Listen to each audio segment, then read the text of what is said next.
introducing myself. My name is Andrew Malia. I'm a key expert on the Crimario project responsible for law enforcement and capacity building. And for those of you who perhaps are new to the Tuesday Second Chance series of webinars, what these webinars attempt to do is use past case studies to draw out lessons of how we as a region can improve our response to maritime security challenges. So in simple terms, leveraging the ability to learn from other people's mistakes. It's a lot cheaper than making your own mistakes. Today's topic, as you've probably seen from the flyer, is piracy. And I understand that there may be some questions as to why piracy at this point in time. Is piracy still a relevant challenge, a significant and important challenge?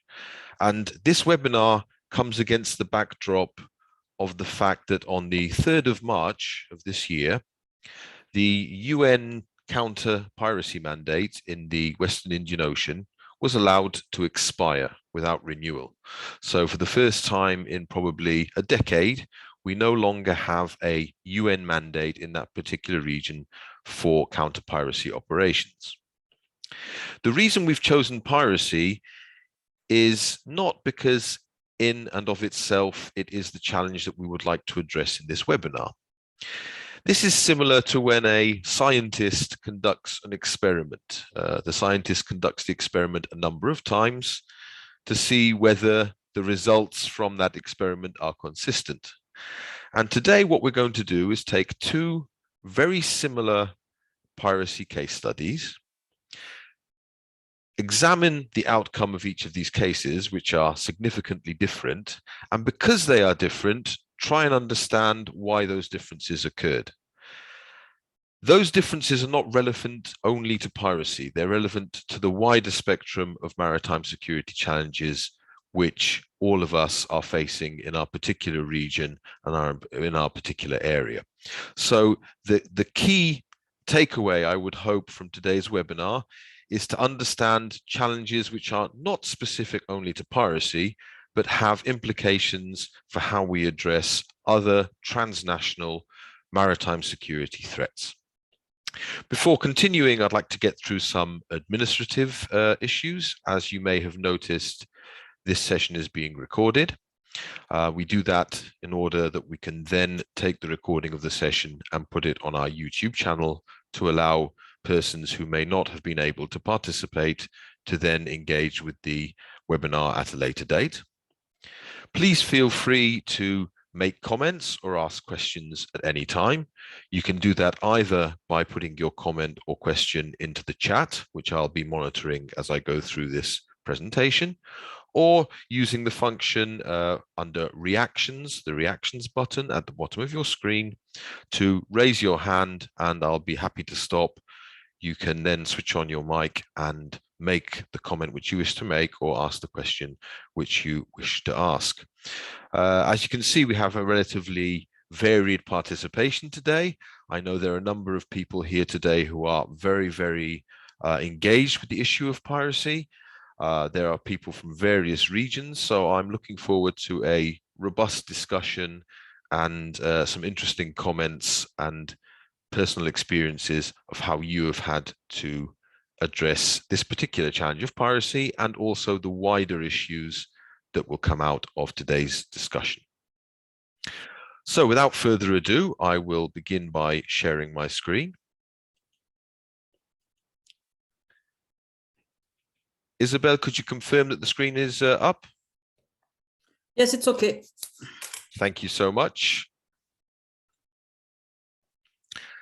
So, as I said again, welcome to Tuesday's Second Chance. And today we're going to be speaking about the issue of piracy, however, using this as a model to examine issues which are related to transborder, cross-border cooperation against this type of criminal activity which may affect a number of states. We're going to be looking at two piracy incidents which occurred off the coast of the African continent. Now, one of them occurred off East Africa, the other occurred off West Africa. So they occurred in two very different areas with very different characteristics. However, the cases themselves do have a number of common elements, and these we'll try and identify and bring out in order to facilitate the discussion. We're going to examine the facts of these two incidents and identify the key events which occurred during each incident, and more importantly, the very different outcomes of each of these incidents. We'll then have a bit of a discussion, hopefully, about how the legal environment in which these two counter-piracy operations were conducted shaped and changed the outcome of each case.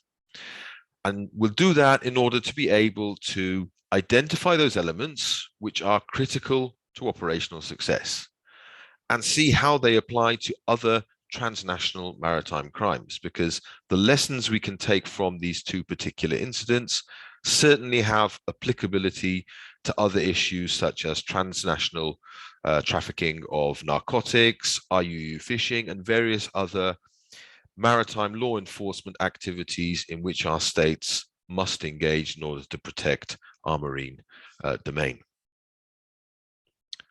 We'll begin with the first incident, which from an enforcement perspective involved the French naval ship FS Sirocco. And this is a case which dates back to 2014. And it occurred, as I already stated, off the east coast of Africa in the region of the Horn of Africa.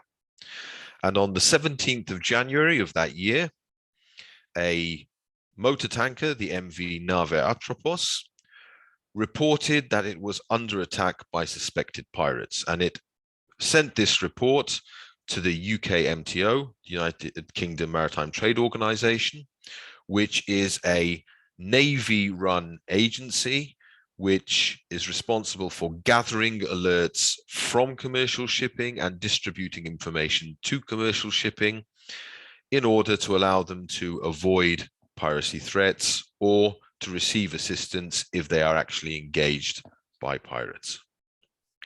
Now, the Nave Atropos actually had on board what we call a PCASP, a privately contracted armed security personnel.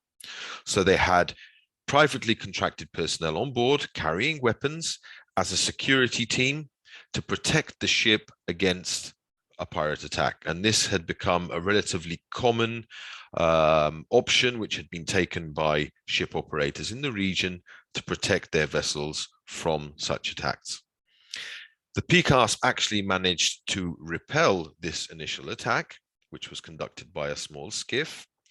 And it was observed that this small boat, on withdrawing from the attack, then approached a nearby dhow, the dhows being the traditional vessels which ply these waters and conduct trade in these waters. There was also a response from CTF 151, which is a combined task force in the region established for the purposes of counter-piracy. And two Japanese units which were participating in this combined task force, the vessel JS Samidare and a Japanese maritime patrol aircraft, were dispatched to locate this suspected mothership. It was suspected that the dhow was being used as a mothership to launch attacks against commercial vessels. In fact, very quickly, both the maritime patrol aircraft and a helicopter from the Japanese ship managed to locate the vessel. You can see the picture at the bottom of the screen there, and provide information about the location of the vessel and where it was proceeding. This information was not, however, used by the Japanese ship itself. It was noted that the nearest naval vessel to the suspected mothership was actually a French LPD, landing platform dock, so an amphibious vessel, the FS Sirocco, which at that time was acting as the flagship for the EU maritime force, which was conducting counter-piracy in that area. EU NAV4 Atalanta. On receiving the information, the Sirocco proceeded towards the suspect vessel, intercepted that vessel, and on the 18th of January, it launched both a helicopter and a small boat with a boarding team in order to investigate and potentially take control of that vessel as necessary. On approaching the suspect mothership, the persons on board that suspect craft were seen throwing various objects into the water, and this was a known modus operandi of suspected pirates, in that they tried to dispose of evidence of their engagement in piratical acts on being approached by enforcement forces. And the items which were thrown on board appeared to include weapons, but also items such as ladders of the type being used for boarding. However, the crew of the suspect vessel did not offer any resistance to the French boarding team, and they were able to board the vessel without any further issues and without any resistance being offered by either the crew or the suspected pirates. Once on board, the French boarding team noted that there appeared to be two sets of people on board. There appeared to be the legitimate crew of the dhow, and there appeared to be a number of persons who were suspected of being pirates. In fact, the master of the dhow, who stated that he and his crew had been held hostage, confirmed that 5 individuals on board who were suspected of being pirates were the same persons who had attempted the attack on the tanker the previous day. And therefore, these individuals were taken into custody by the French forces. And clearly, once you've taken a person into custody for a crime, the next question is, what are you going to do with them? Fortunately, on the basis of a bilateral agreement which had been concluded in 2009 in response to the threat of piracy, the 5 suspects, having been taken into custody, were then transferred to the Seychelles for eventual legal process.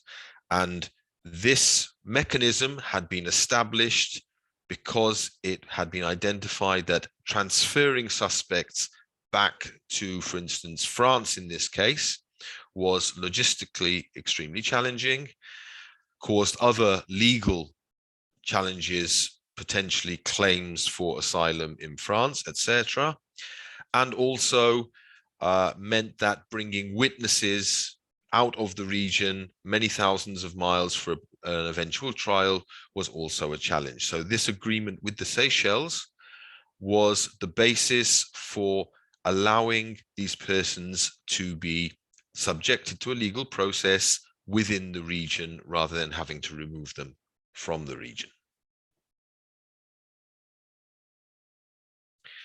However, this was not a straightforward arrangement. In 2010, in fact, the Seychelles had had to make significant changes to their legal arrangements in order to allow this to happen, because the courts of the Seychelles now had to accept persons who had been arrested by third countries, which is not normally the case. They had to accept persons who had been arrested outside the territory of the Seychelles, which again was not normally the case.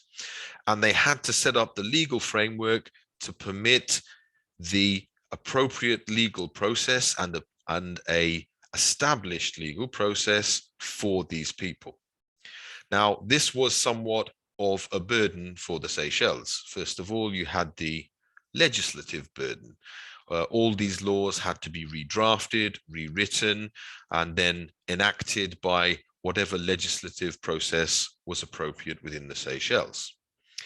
In addition, if you are going to take people to trial, you have the issues of both pre-trial detention, so you're holding them in detention prior to them having their legal process, and potentially after being found guilty of a particular crime, they may require to be subjected to further detention within the state. And clearly, this is a burden on the state, which is not organized or set up to be accepting persons from outside the state, holding these in detention, trying them, and then potentially holding them in jail. There had been some efforts from outside the Seychelles to support the Seychelles in establishing the required administrative capabilities, detention facilities, court facilities, and investigative facilities to be able to conduct this process in a manner which was as little of a burden to the Seychelles as possible. This particular case came to trial in 2016.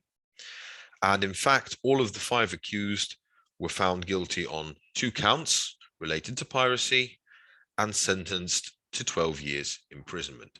So here we can see that although the number of actors within this particular case were very, very wide, you had the initial ship which was attacked, you had the privately contracted armed security team on board who had repelled that attack. You then had the involvement of the Japanese Navy, subsequently the involvement of the French Navy, and then finally the transfer of these suspects to the Seychelles. Despite all these complications, the system which had been established was sufficiently robust to allow for the legal process in respect of these individuals and subsequently the finding guilty of these 5 accused persons on 2 counts and their imprisonment.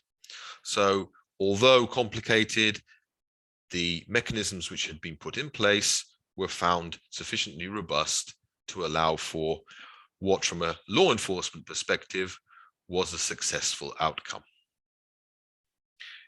Less so in the second case, which we're going to look at. And this is a relatively recent case which happened towards the end of last year. And this involves, in this case, a Danish warship, the Esben Snar, which is a frigate of the Danish Navy. And on the 24th of October of last year, this frigate had been dispatched to the Gulf of Guinea by the Danish government in order to protect shipping with Danish interests, which in the perception of the Danish government were being threatened by an increased piracy threat in that region. Although Denmark is a relatively small country, it has a very large global footprint in terms of commercial shipping. And in fact, at that time, it was estimated that about 40 Danish operated ships were sailing daily through the Gulf of Guinea region. Denmark is a lead nation when it comes not only to the registration of ships, so ships actually under the Danish flag, but there are also many other ships sailing under other flags, which, however, are either owned by Danish companies or operated by Danish companies. And therefore, the interest of the Danish government in protecting shipping in the region was motivated by the fact that there were significant Danish interests exposed to this particular piracy threat. 1 month later to the day, 1 month after departing Denmark, the Esben Snar was heading to the port of Tema in Ghana. They were heading for a port call, which was part of the activities which were planned in the region as well, interfacing with other local nations. When they received reports of possible pirate activity in the area they were transiting, in the Bight of Benin. The frigate subsequently deployed its helicopter, and from the helicopter, the crew of the helicopter detected a small boat with 8 or 9 persons on board. And this boat was seen maneuvering in an area which was significantly offshore, where you'd normally not see such a small craft, and where there were a number of merchant vessels which were transiting the area. In addition, the crew of the helicopter also noted other items on board this boat, which gave rise to their suspicion that it may be engaged in piracy. And again, these were the typical tools of the pirate, the ladders used for boarding vessels, and potentially items which appeared to be weapons. And therefore, this was reported back to the ship as a craft which was suspected of being engaged in piratical activities. In response to that, the frigate then conducted an intercept of the small craft, and on approaching the craft, deployed 2 small boats with Danish special forces on board in order to board this suspect craft. The suspect craft, however, refused to stop. And in response to this, the Danish personnel on board the 2 small boats fired a number of warning shots, that is, shots which were not aimed to cause any direct effect to the suspect craft, but were intended as a signal that they should stop their vessel. The response to this was somewhat more direct. At least that is the information which has come out of this particular case.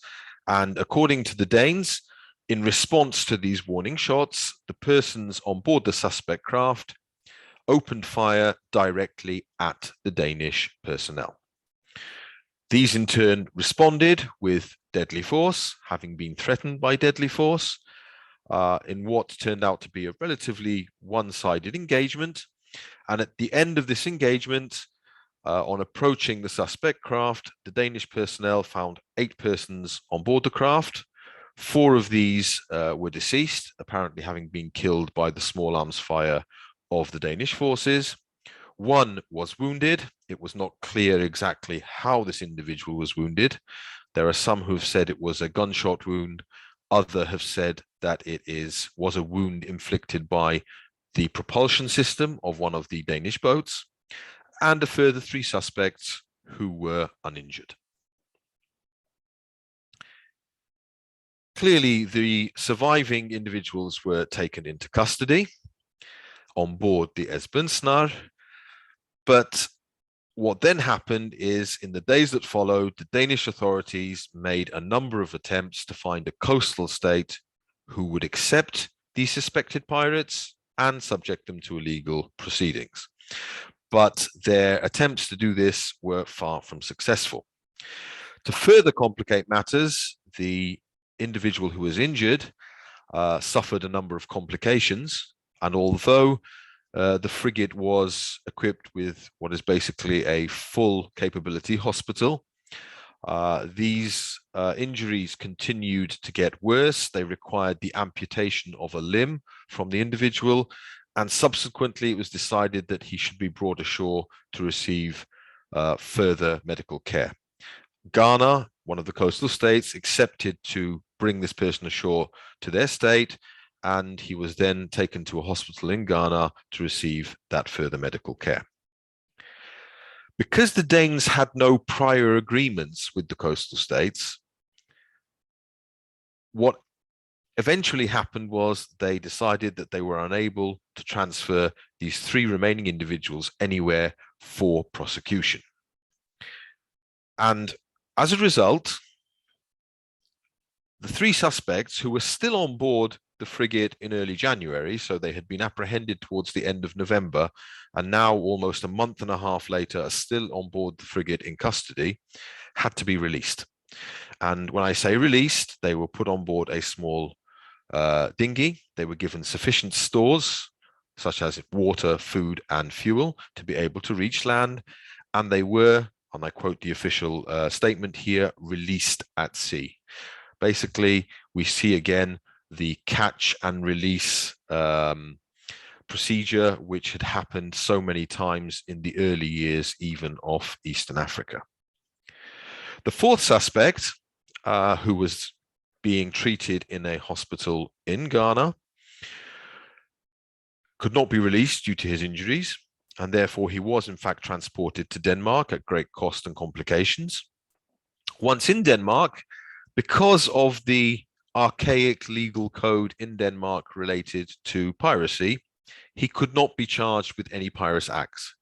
In fact, the charges which have been leveled against him is that of attempted manslaughter, in that he is suspected of having opened fire on the Danish military personnel. He's obviously pled not guilty to these charges, and his legal team are already raising the issue of why 3 potential other suspects were released without charge, and their client is now standing in the dock in Denmark, which is obviously very inconsistent. And they are challenging not only the facts of the case, which will happen later on, but even at this early stage, they are challenging the admissibility of the case. It remains to be seen what the outcome of this particular case will be. Personally, I have significant doubts of whether any sort of conviction can be achieved under the circumstances. So here we have two relatively similar cases which involve international forces operating out of their national area, on the high seas in order to suppress piracy. From an operational point of view, both of the cases were equally successful insofar as they resulted in suspected pirates being apprehended. However, the subsequent outcomes of the two cases were very, very different. First of all, we see in the first case, that of the French ship Sirocco, we see that it was operating in an environment where the degree of international cooperation was extremely high. So you had all these international actors, both those who were local to the region, as well as those who had come to the region from other places, who were cooperating closely in order to suppress the issue of piracy.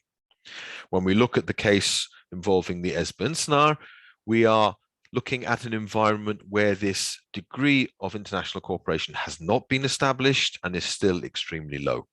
There was the cooperation offered by Ghana in accepting to provide medical care to the injured suspect, but beyond that, there is no established or ad hoc initial international cooperation which occurred during this case. And a lot of this is due to the fact that there was no prior coordination. The Danes deployed to the region without having established any arrangements with the coastal states for the prosecution of apprehended suspects, whereas in the case of the Sirocco, it was operating in an area where there were established agreements so that any persons apprehended for suspected acts of piracy could subsequently be transferred to local states for potential prosecution. The enforcement jurisdiction, which both the Sirocco and the Esbjernsnar were using, was the same enforcement jurisdiction. It's the enforcement jurisdiction which comes from international law. In this case, which comes from the UN Convention on the Law of the Sea, specifically Article 105, and allows the arrest and detention of suspected pirates on the high seas by any state vessel under the concept of universal jurisdiction. However, when it came to the adjudicative jurisdiction, so the jurisdiction which would be used to try the persons for their crimes, the Sirocco could rely on Seychelles domestic law, which had been specifically amended to ensure that the courts had jurisdiction over that case. So it could rely on a customized adjudicative jurisdiction, which had been established specifically for that crime. In the case of the Esbjernsnar, there was no local jurisdiction which was ready to accept those suspects for prosecution. And to make things even worse, Danish domestic jurisdiction is extremely weak and old-fashioned when it comes to issues such as piracy, because this has not been considered to be a particularly important or relevant issue within Danish law, probably now for a couple of 100 years. And therefore, we see these two very different outcomes. In the case of the Sirocco, we see after a successful operation, we see a successful trial and conviction of suspects, not only successful insofar as they were found guilty, but successful in that it happened in a structured and legally sound manner. So there was no issue of arguments about whether the court had jurisdiction over these people. There were no challenges to procedure. Everything had been pre-established. Everything had been made watertight. In the case of the Esbensnar, we see that 3 suspects had to be released because no authority demonstrated readiness to accept them for trial. And in the case of the 4th suspect, we have these challenges in the court as to whether there is even jurisdiction over this particular suspect. So you can see that although from an operational perspective, the 2 cases are relatively similar, you can see that the operating environment, especially the degree of international cooperation available in that environment, and the legal framework within which these 2 operations were conducted, has actually led to 2 extremely different outcomes, one of which, from a law enforcement perspective, can be considered extremely successful, and the other which is significantly less successful and will continue to be a problem for the Danish government as the trial procedure continues to go forward.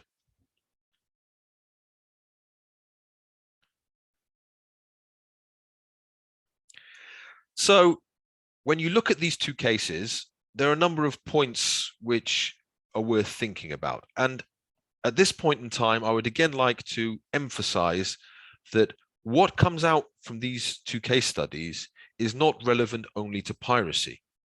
It's relevant to our transnational cooperation on a number of challenges. It could be the issue of the smuggling of narcotics or weapons. It could be the issue of the trafficking of persons. It could be issues such as IUU fishing, which also cross borders. So wherever you see piracy, you can put that in brackets and you can input any other crime or any other transnational maritime crime that may be challenging your jurisdiction at this point in time. And the first question which has to be asked is, how robust are the regional cooperation mechanisms we have? Because these mechanisms need to be established before the event, because establishing them once the event has happened can be extremely difficult and fraught with a number of problems. So we need to ask ourselves, do we really have the tools on the table at this time to be able to respond to this type of transborder or transnational challenge? Another very interesting question is, where does industry fit in all of these efforts? We saw in the case of the eastern coast of Africa that the privately contracted armed security team played a role in that particular case. In other issues, such as drug trafficking, the trafficking of persons, IUU fishing, industry clearly also has a role.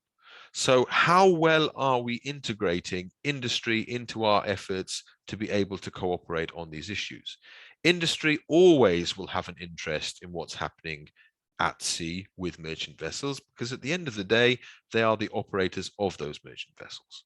And industry needs to be brought on board in a manner which enhances our operations rather than potentially could be detrimental to our operations. The next question is, okay, we may have channels of communications with our partners, but are they specific to a particular threat? We know that a number of transnational cooperation mechanisms have been established in response to piracy. I can mention RECAP in Southeast Asia, the Djibouti Code of Conduct in the Western Indian Ocean, the Yaoundé Code of Conduct in the Gulf of Guinea.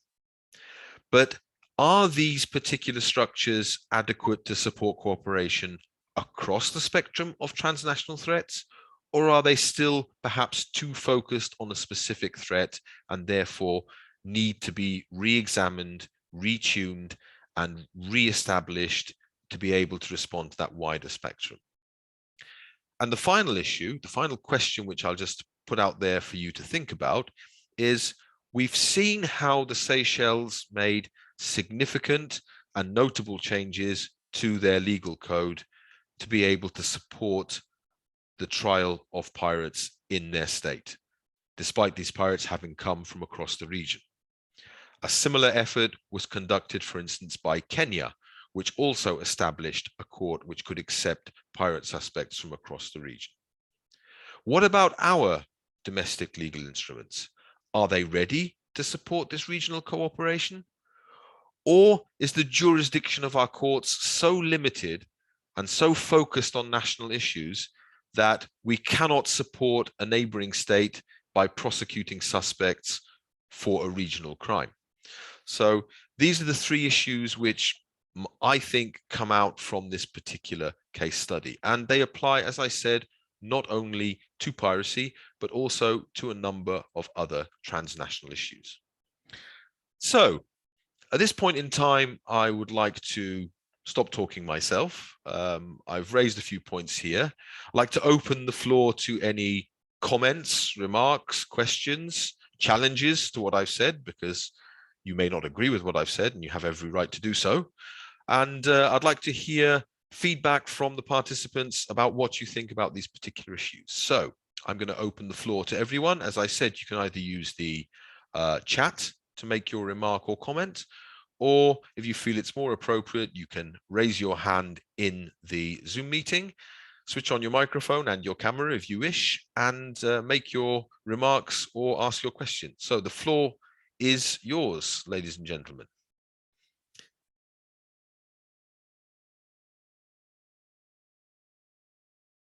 What do you think about the channels of communication which your states have with other states?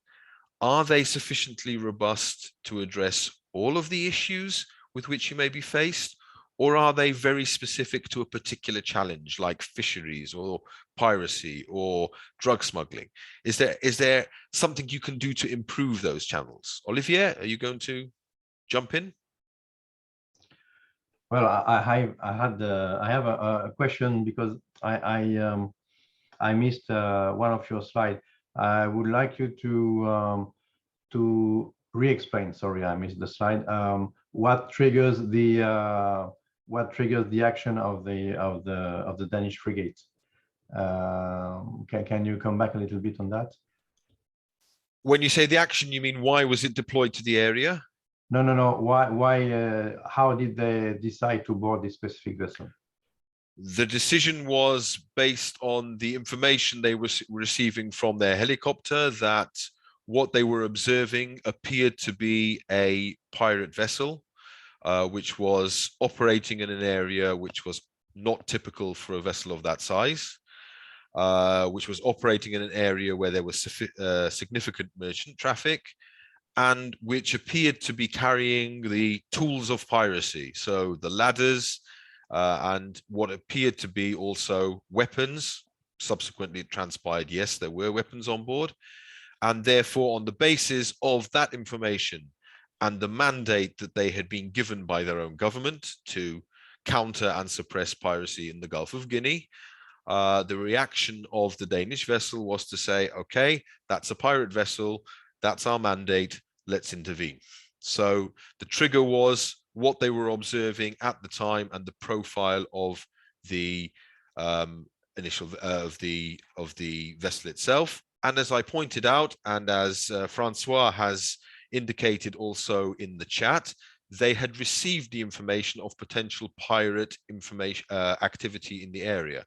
And this, according to Francois, the initial alert came from MDAT Gulf of Guinea, which is a information sharing organization in the region. But Francois, please feel free to add more to the discussion. Do you hear me? I read you loud and clear. Okay, thank you. I'm not sure. I don't have the video. I don't know why. Good morning, everybody. Yeah, the alarm was coming initially by the MDAT GOG. They sent one alert some hour, and the frigate sent the helicopter to try to locate this alert and this speedboat, and they don't know at the beginning the nature of the alert. And this chopper detects the speedboat, and they what they said, huh? They said they saw leather and weapon, and what I understand, they request the VHF, but in this case, it's not sure they have VHF on board. But they make warning shot, and what I understand too, they shot on the one of the engine, slowing down the speedboat and letting the time to the frigate to arrive on the area to send the 2 rips. Thank you very much, Francois. So this is the advantage of having somebody who is really engaged with that region available to us. It means that we can actually hear the real facts of what has happened. So in this case, having received the initial alert, the reaction of the helicopter was to proceed to the region and then, having identified a potential target, vector the frigate to that area in order to be able to respond. I'd like to ask people to mute their microphones if they're not going to speak, to make sure we don't have too much background noise. Thank you. So we also have another very interesting comment here from Ahmed Hamid. And his question relates very much to the involvement of the PCASPs, the privately contracted armed security personnel. And he's asking, okay, so you have these PCASPs on board. What would happen if, when attempting to repel the attack, they had injured or potentially even killed the persons who were approaching the vessel? And if after this had happened, the pirates then claimed they were fishermen, you know, what would be the legal implications of this particular issue? That's a very good question. It's a very realistic question, because there have been these, I would like to call them misunderstandings, but they're far more serious than that. There have been these misjudgments by privately contracted armed security teams in the past. And a lot of the answer comes down to the regulations of the flag state to whom the vessel belongs. The activities of privately contracted armed security teams are regulated by flag states, the flag states of the vessels on board which they're embarked. They do, or they should have, a degree of training which allows them to escalate force in a manner where it is clear that any further approach could potentially result in injury or death, therefore the use of warning shots, for instance.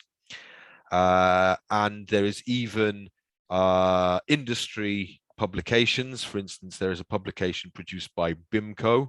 It's called the RUF, the Rules for the Use of Force. And it outlines how these private security teams should be using force in a manner which is appropriate to the circumstances. So there is industry guidance. There is no international guidance. The IMO has not provided any solid guidance on this issue, because it recognizes at the end of the day, this is something which has to be regulated by the flag states. Would there be a liability if you accidentally shot an innocent individual? Clearly, there would be a legal liability.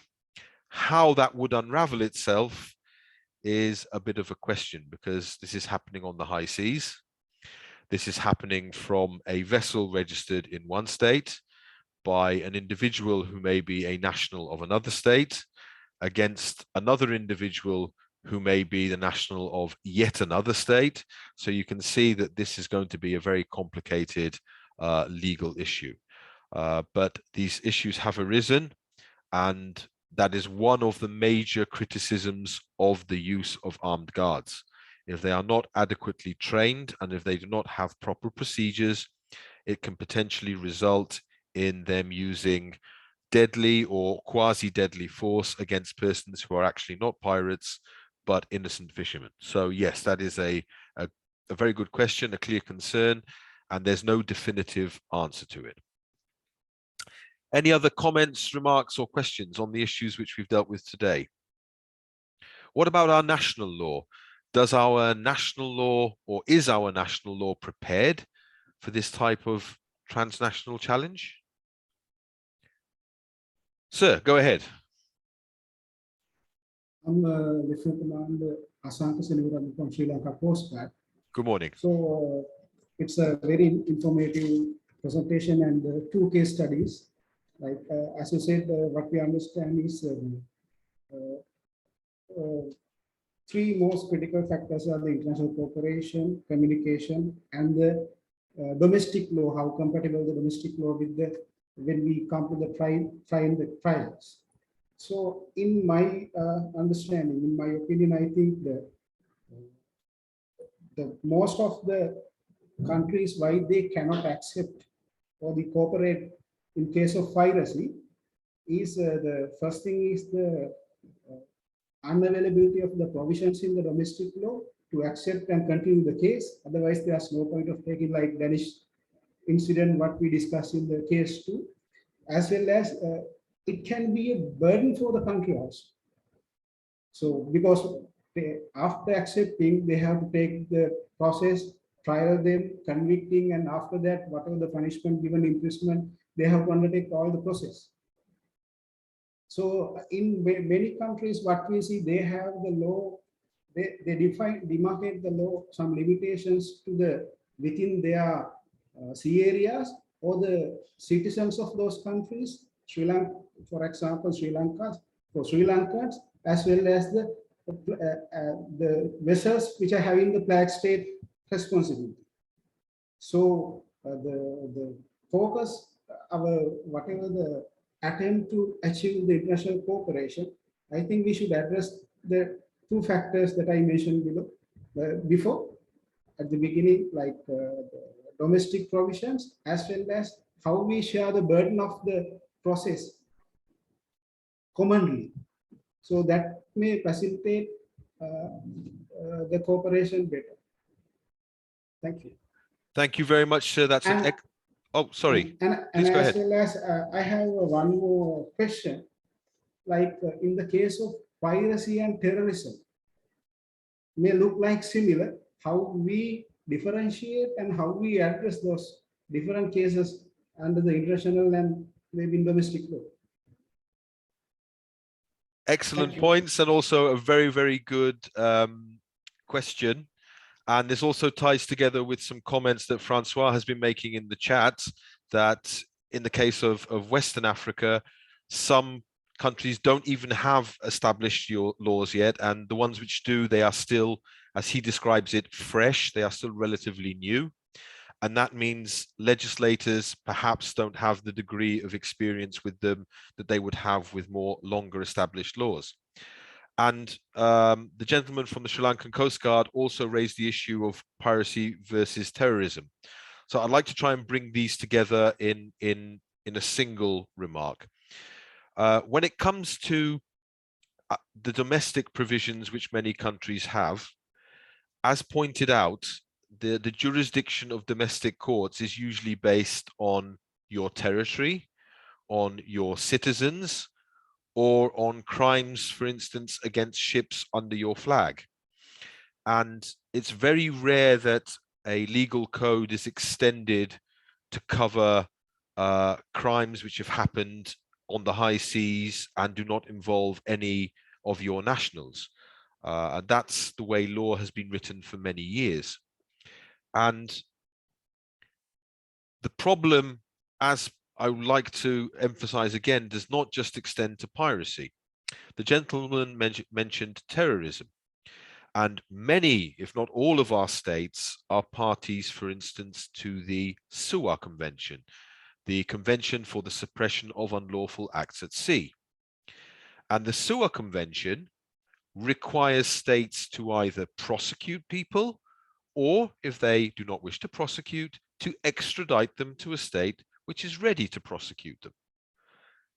But the reality is that many of our states would not be able to accept these people for prosecution because they committed the crimes outside our territory. They committed them on board a ship not under our flag. They committed them against persons who are not our citizens. And the persons who actually committed the crime are not our citizens. So in many cases, although we have these obligations under international law, our domestic laws are so focused on particular areas of jurisdiction that they would not permit us to be able to extradite and potentially try or prosecute these persons. So this issue of the inability to address crimes across borders does not apply solely to piracy. It applies to issues, for instance, such as terrorism, and maritime terrorism is now a rising concern. And you can imagine that when you bring in other issues like, for instance, cyber terrorism, so terrorism in the cyberspace, now all of a sudden the issues of jurisdiction start to become even more complicated. So I would agree that when I say our, I'm talking about the global community, our domestic laws are still falling far behind their ability or their needed ability to be able to cross borders in the same way that criminals do. So the other issue, and again, I'm going to refer to a comment from Francois, which has come up in the chat, is that we also have these internal frictions. We also have these internal challenges of jurisdiction. Which ministry is responsible? Which is going to take a lead? In the case of Denmark, although this was a military operation, the reality was that any trial had to fall under the Minister of Justice. And if there is no close cooperation between those two agencies, then the ability to have an effective outcome is extremely difficult. So all of this demonstrates that our internal processes, our internal legal structures are in many cases not sufficiently robust to be able to respond to these things. So that is definitely a challenge as we move forward, and a challenge, again, not only for piracy, but for all of these transnational crimes. Any other questions or remarks? Yes, may I? Oh, sorry. Yes, Pia, Sure, go ahead. Admiral, please. Yeah, now, in this particular cases, it is clearly evident that the case related to East Africa, the outcome was based on the bilateral relationship that the French government had with the Seychelles. Now, in the other case, Danish case, had they signed any agreement with the coastal countries where the patrolling take place, they would have had better outcome. So what is the challenge that the countries have in having such a bilateral relationship with the coastal countries? So if that is the most appropriate way to tackle such incidents, not only piracy, but also other transnational crimes. An excellent question, sir. I have to be very, very honest here. And I don't wish to point the finger here, but it has to be said. The Danish had no excuse because they had gone through exactly the same challenges of East Africa in 2009, 2010, 2011. And they had found exactly the same problems of having to arrest pirates and then subsequently release pirates because they had nowhere to prosecute them. So they really had no excuse for getting themselves into the same degree of trouble of Western Africa. Perhaps that's related to the relatively hasty nature of the deployment. So they did not have time to put these preparatory agreements into place. What are the major challenges? I think the gentleman from the Sri Lankan Coast Guard pointed out very clearly and very correctly that you're placing a burden on states when you expect them to try these suspects in the region. And there has to be some effort, some reasonable effort to offset that burden. And this is a burden which is not just immediate. If you're putting people in jail for 12 years, you're taking the burden of looking after the welfare of that person for 12 years, which is not a cheap or easy prospect. You're going to have to keep them in detention, make sure they're healthy, make sure they're well fed, make sure they're treated in the appropriate manner for 12 whole years. So you're taking on a long-term burden. And therefore, I think the key issue is if you want to establish these cooperation mechanisms, the states, the frontline states who are going to be delivering that service to the region, need to be supported. They need to have the comfort of the financial, the legal, the structural, the administrative support of other states in taking on that burden. Personally, I think that would be the most critical issue. And if we fail to support the states, the frontline states in that manner, then I do not blame them for not wishing to take on that particular burden, because it is a significant one. Olivier, I know you wanted to add a point as well. Yes, two points. First, we can see here that the international instrument, whatever it is, the SUA or the Vienna Convention for narcotic or whatever, the Budapest now Convention for cybersecurity, on cybersecurity, whatever clever are those international instruments, they are completely useless if they are not implemented in domestic laws. It is obvious, but sometimes it has to be reminded, because that's the main challenge wherever we are. And second, I would like to say about the Danish that the first mission of the Navy, whatever is the country, is to protect the national shipping. And I think it was in that I would say specific goal that the Danish were sent into West Africa. And when you need to protect your shipping, actually the basic you don't need specific laws. I mean, you just stay near your ship and you protect it, and it's self-defense extended to other ships. And maybe the Danish was sent in that with that urgency, protect the Danish shipping. And you perfectly said that it was an important flow of 40 ships a day, which is, I think, is a huge figure, and indeed I think deserved the protection of Danish ships, and this protection can be done without I would say legal support. Just be there and ready to fire back. Thank you. Thanks, Olivier. Yeah, I think your first point especially is really important.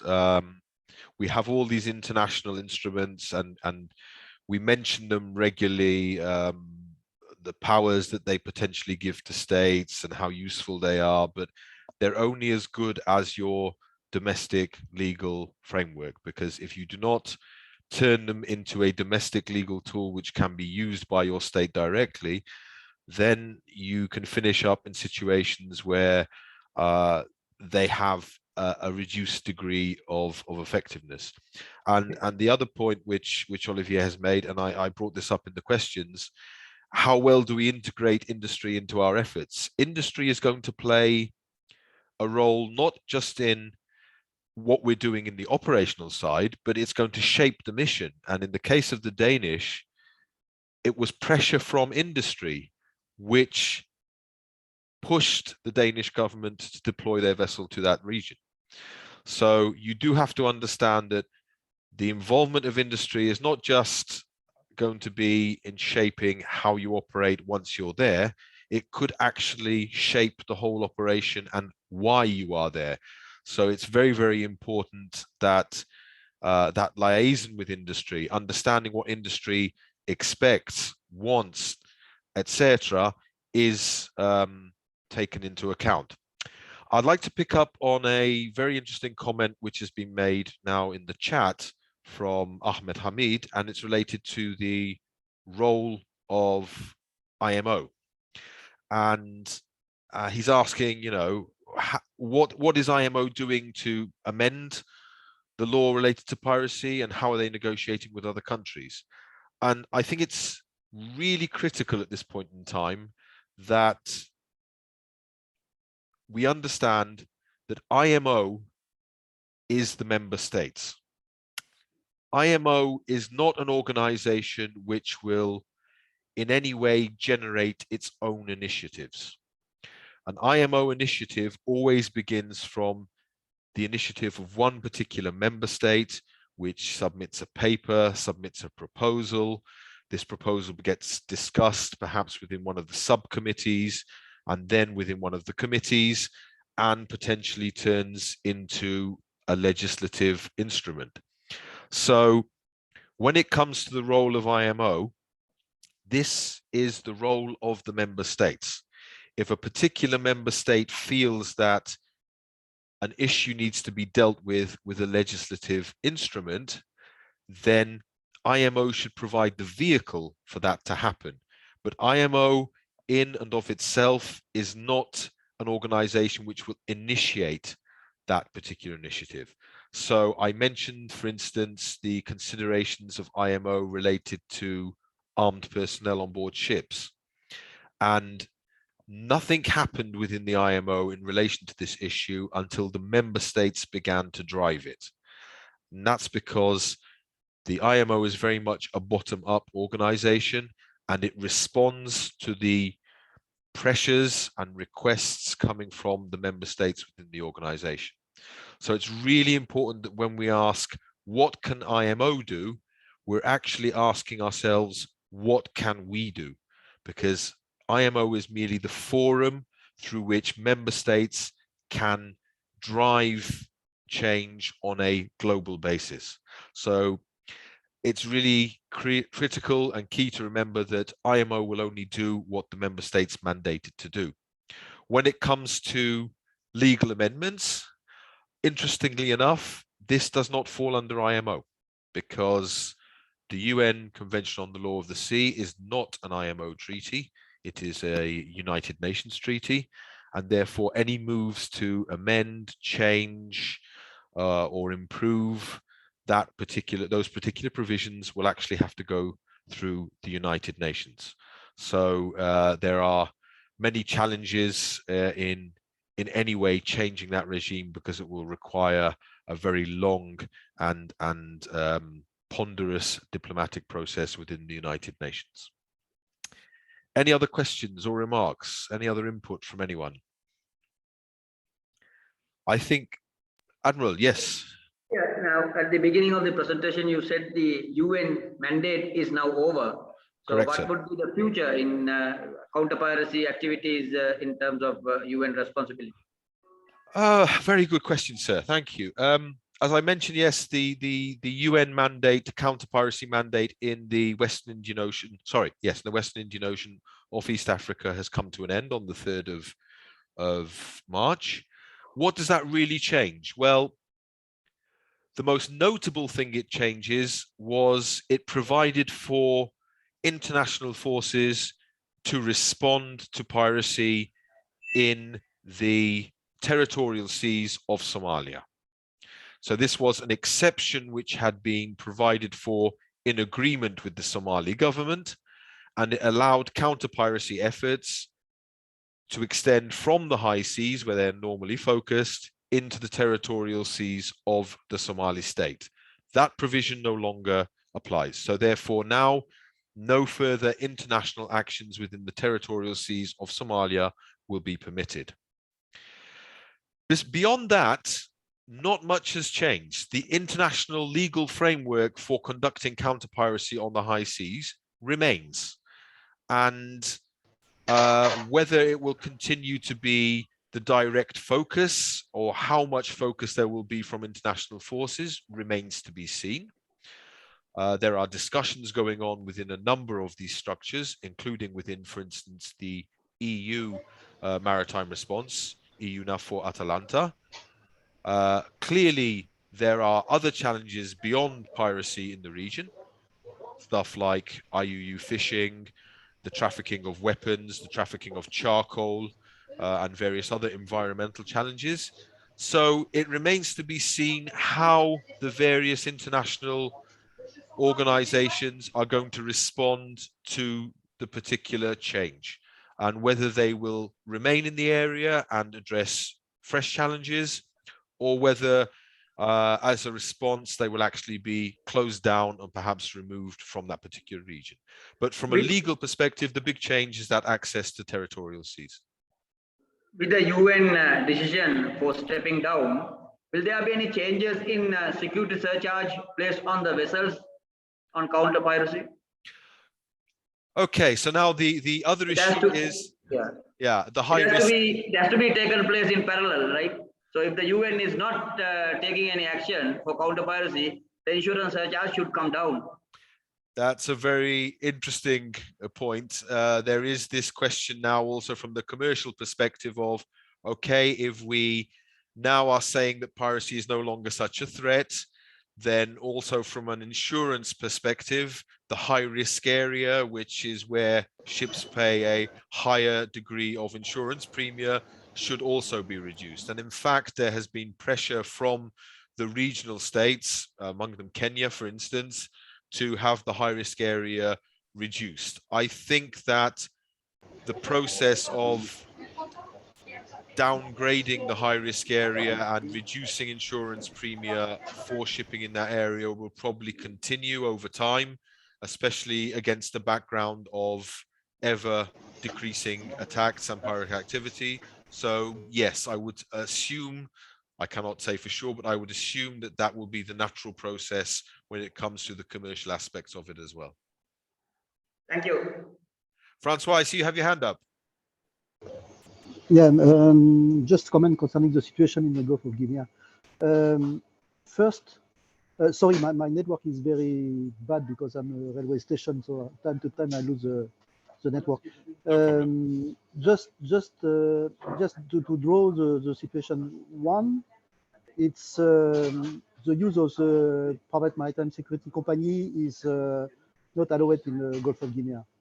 One. Second one, when you have the support of the national navy, you can have a security boat of or embarked military personnel, but is limited to the limit of the economic exclusive zone of each country. So we cannot have a continuity of the security support. And third, to understand why the Danish react like this is because 2020 was the record for the maritime piracy in the Gulf of Guinea with 24 kidnapping case and 160 seafarers. And you have a huge pressure from the maritime industry in Denmark, in particular from Maersk, Bimco, all this. So the Navy from Denmark was pushed very strongly to act. And they arrived in an area where the legal, military coordination, and all this was not really in place. So is why the situation was like this. So the environment was really difficult.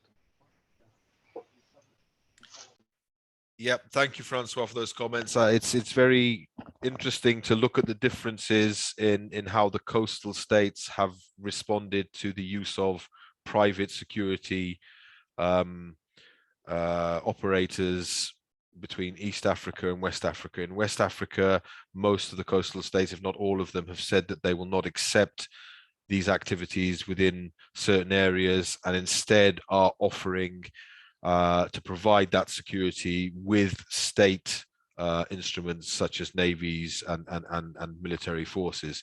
Whether that is a sustainable solution remains to be seen. As Francois has pointed out, the problem of piracy within the Gulf of Guinea remains very real and is causing a significant impact on shipping in general, and perhaps most importantly is impacting the lives of seafarers very, very directly.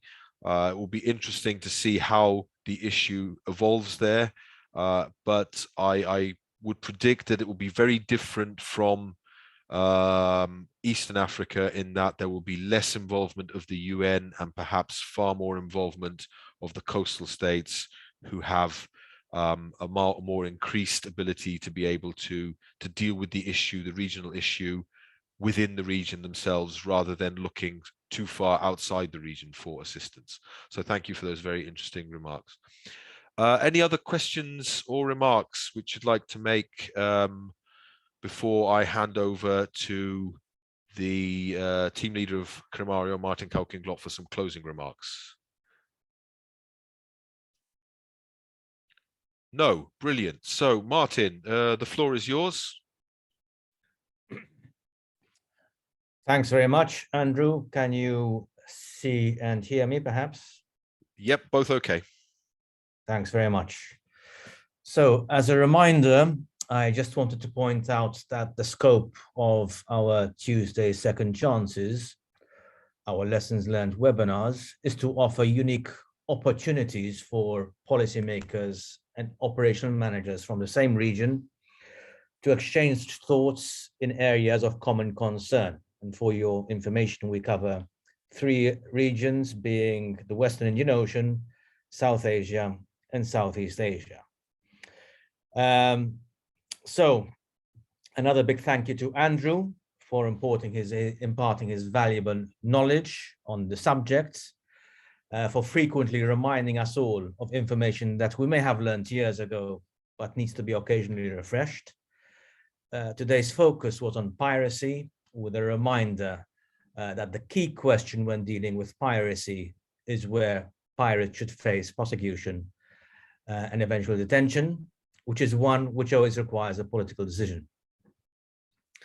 Connected to this, we need to always reflect whether regional structures and legal frameworks are adequate for facing regional threats, and how industry can contribute in this context.